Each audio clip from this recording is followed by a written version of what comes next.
It seems about 10 years, yeah, it feels like it, but it's just surreal to come to an end. What are your memories of that first bowl game and blocking the kick and everything that went into that?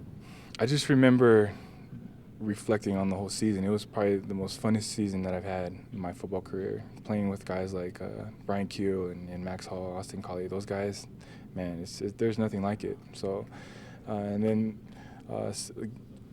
giving the seniors a win, their last game was memorable too. So.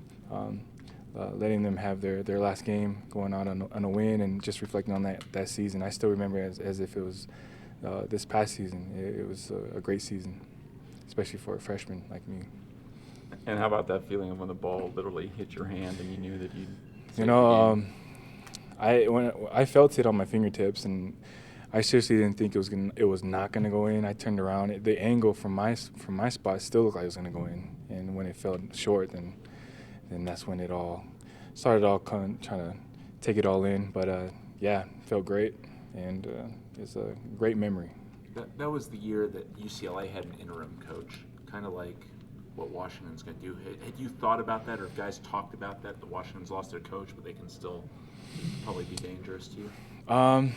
I haven't focused too much on that. I know they are a good team, and whether they have a new coach or if they had Sarkisian there, I think they would still play a tough game, and they are a tough team to prepare for. So I don't think too much about that. I know TS Sopo is stepping up for this bowl game, and there's a little bit of connection between my family and his, so that might be something to look forward to. But yeah. What's the connection? My dad and his dad are really good friends, and they grew up together. So yeah, I hear my dad talk about his family, and I don't think I've met Marcus Tiasopo personally, but I feel like I know his family just a little bit.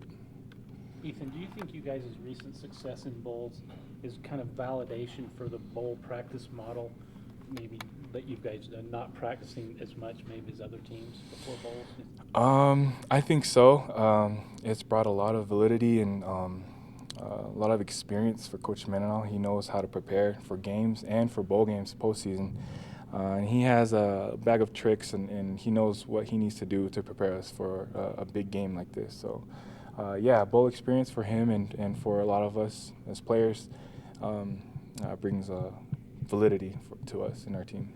The game's a week away, or just a day more than a week away. But yet some of the players have said there was rust today in practice. Did you notice that, and do you think that's an obstacle that'll be tough to overcome in 7 days? I noticed it a little bit. I know a lot of guys could have done a lot better in the offseason, but I think the setup, the practice schedule, I know there's finals and things like that, but the practice schedule that Coach Mendenhall has, it'll prepare us for it. So whether we're rusty, I did see a little bit of rust today, but I think as we continue on with our preparation, that'll go away. Eathyn, this is your final go-around in a BYU uniform. Your thoughts on playing your final game as a BYU Cougar? Yeah, it's. I think this game is hitting me harder than the last home game. I don't know if it was competition or anything, but this is. I'm looking forward to it, and it's also a bittersweet feeling for me. What are your memories of the last time you played Washington?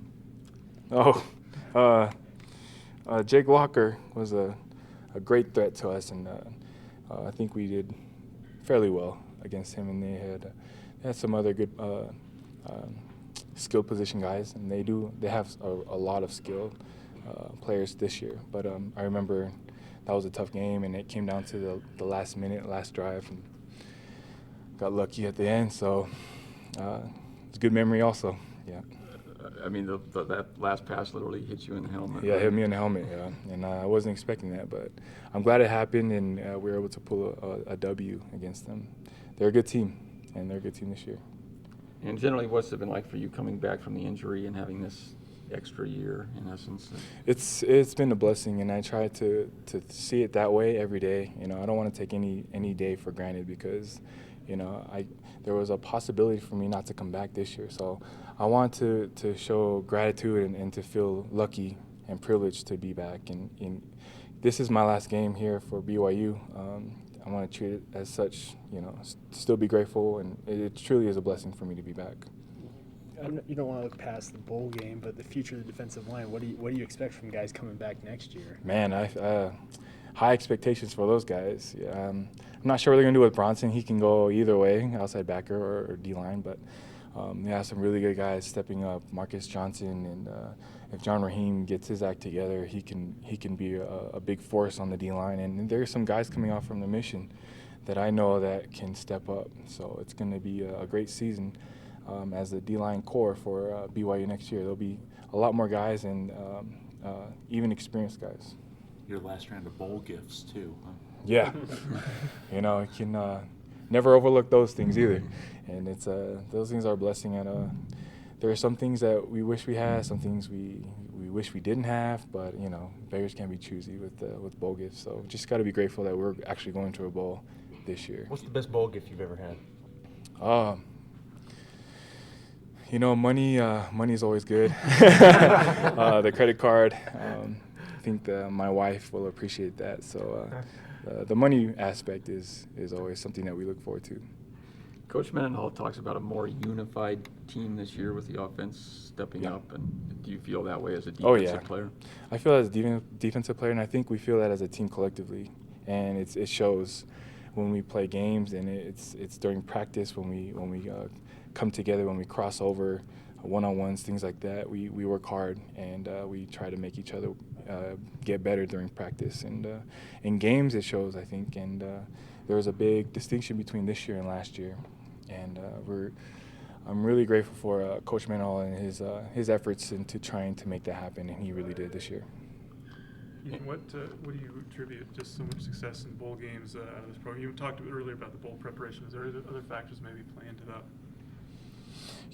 It's a week of activities and having fun with family and friends. And the focus when we need to play football and practice, the shift that we need to make, I think has gone a lot better since I've been here with bowl experience.